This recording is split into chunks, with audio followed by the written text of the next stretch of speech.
Let's talk about imposter syndrome. What is imposter syndrome? At least in the context of jiu-jitsu, it's when you've been awarded a new belt, but you don't feel deserving of that belt. You feel like an imposter. I actually believe that imposter syndrome is a really positive thing, so let's talk about it.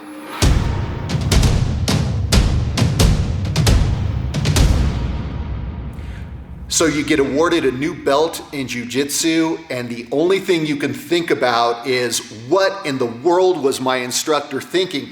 Doesn't he know that I struggle with that guy? Doesn't he know that I can't get out of side control? Doesn't he know that my guard passing sucks? You feel like an imposter, and you feel undeserving of that belt. Well, I would like to suggest, first of all, that your own self-perception is not realistic. It actually takes a fair amount of skill to be able to accurately assess your competence within a domain. That's called the Dunning-Kruger effect. When you're a blue belt, you're a white belt, even a purple belt sometimes, you don't always have the depth of experience to assess yourself properly. In your mind, you're just reacting to the fact that I struggled with that guy, I wasn't able to get the tap, that guy was able to handle, but that guy was too much for me. So in a certain sense, it's real common to just look at it in terms of wins versus losses. This is the assessment that you're making on yourself, but it is an incomplete metric. It's an incomplete metric. I actually had a similar conversation with one of my blue belts the other day. He's been training with me for years, and he's been looking like a purple belt for a while now. His game is really good. I told him, I said, hey, maybe it's time for you to start getting prepared for your purple belt test. And of course, his reaction was as expected. He said, I don't feel worthy of that. I don't think I'm ready yet. And he started naming the guys in class that he struggled with. He's like, man, I can't tap that guy. And he's a lower belt. So he's looking at himself purely in terms of who he's defeating and who he's not defeating. When I look at his game, I'm looking at the quality of his movement. I'm looking at the quality of his execution, both offensively and defensively. I'm looking at the completeness of his game. I'm looking at the interconnectedness of his game. Does he always have that next thing to go to? I'm looking at his defensive structures. I'm looking at his timing defensively. I'm looking at his timing offensively and his efficiency offensively. So I'm looking at the totality of his game, and I have a much more complete understanding of what a purple belt is than someone who's in the forest, surrounded by the trees. He's a blue belt. He doesn't have that experience to truly know whether he's there yet or whether he's not there yet. And this is likely the case with you as well if you're suffering from imposter syndrome. You don't have a complete picture. So the first thing I would tell you if you have imposter syndrome is you have to trust your coach. You have to trust your coach. They have been doing this a long time, and they know what they're doing, okay? You gotta trust them. That's number one. The second thing I would say is that in jiu-jitsu, there is always a desire to represent your belt perfectly. If you're a blue belt, you wanna be able to tap all the white belts. If you're a purple belt, you wanna be able to tap everybody blue belt and below. And look, we are all susceptible to this. We are all susceptible to this. I'm a black belt, and I'm susceptible to that too, but is it realistic to believe that I can defeat every brown belt and below in the world? No, of course not. This is ludicrous. The definition of a purple belt is not that you can defeat everybody blue belt and below. Again, there's a quality of execution, there is a knowledge base, there are a lot of factors that go into that. So you have to give up this idea that if you're wearing a certain belt, that means that de facto you can defeat everybody below you. And that's especially true in your home gym. The battles in the home gym are sometimes less realistic than they would be elsewhere because everybody knows everybody's game.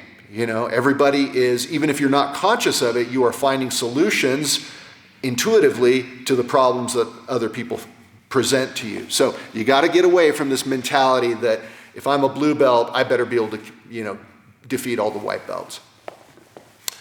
And the last thing I would say about imposter syndrome is that, here's a question. When does a blue belt become a purple belt? Let's say, since we're using that as an example. Is there a moment when you cease being a blue belt and you start being a purple belt? You were a blue belt yesterday, today you're a purple belt.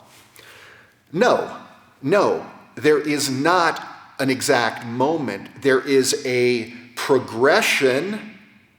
There is a continuum. You get your blue belt and you keep training.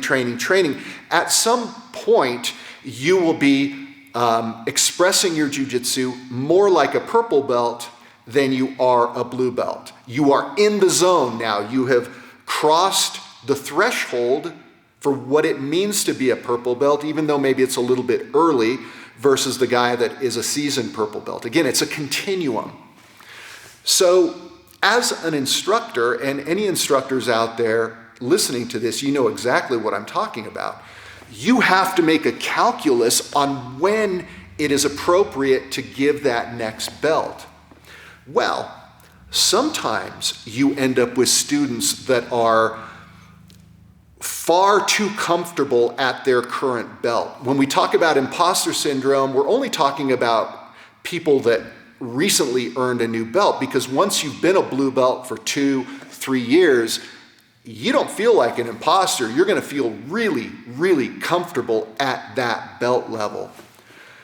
Sometimes the difference between a late stage blue belt on the cusp of purple belt and someone who's definitively a purple belt, sometimes the difference between those two is not their understanding, is not their execution, is not anything technical about their game. Sometimes the difference is mentality. There is a sense of urgency. There is a sense of, really wanting to get the job done when you're a purple belt versus maybe a late stage blue belt who's just sort of being flowy and, there's no real sense of that urgency. So as an instructor, sometimes you have to make a calculation of when to give that belt. And sometimes you give the belt to the person because you know that that's exactly what is going to force them to make that mentality switch and then have to then be that next belt level. That's probably the greatest benefit of having a belt system in jiu-jitsu, is that periodically you have to step up your game and represent this new belt level. You have to dislodge yourself from that comfort level and feel uncomfortable because now you have a target on your back that you have to represent. And so if you've been awarded a belt recently and you feel like an imposter, well, maybe that means that you need to make that mentality switch and begin putting in the extra work to definitively, decisively get yourself to that next level. So in the beginning of the video, I said that imposter syndrome was a positive thing. I do think it's a positive thing because it's always going to push you to try to become better, to get to that point where you feel very comfortable in that new belt. And that's the work that has to happen periodically in jiu-jitsu. So if you feel like an imposter, recalibrate yourself. Number one, trust your instructor. Your instructor knows a thing or two about a thing or two. Number two, stop comparing yourself to every other person in the room, right? Ultimately, the belt is in relation to you. Are you a blue belt versus the old you, right? There's always going to be those guys in class that you struggle against. So you have to stop thinking about that. And number three, if you feel like an imposter, it could be because you need to flip that switch and start playing the game in the way that that next belt level plays the game. And so being a little bit uncomfortable is actually a really positive thing. So I hope that helps, and we will talk soon.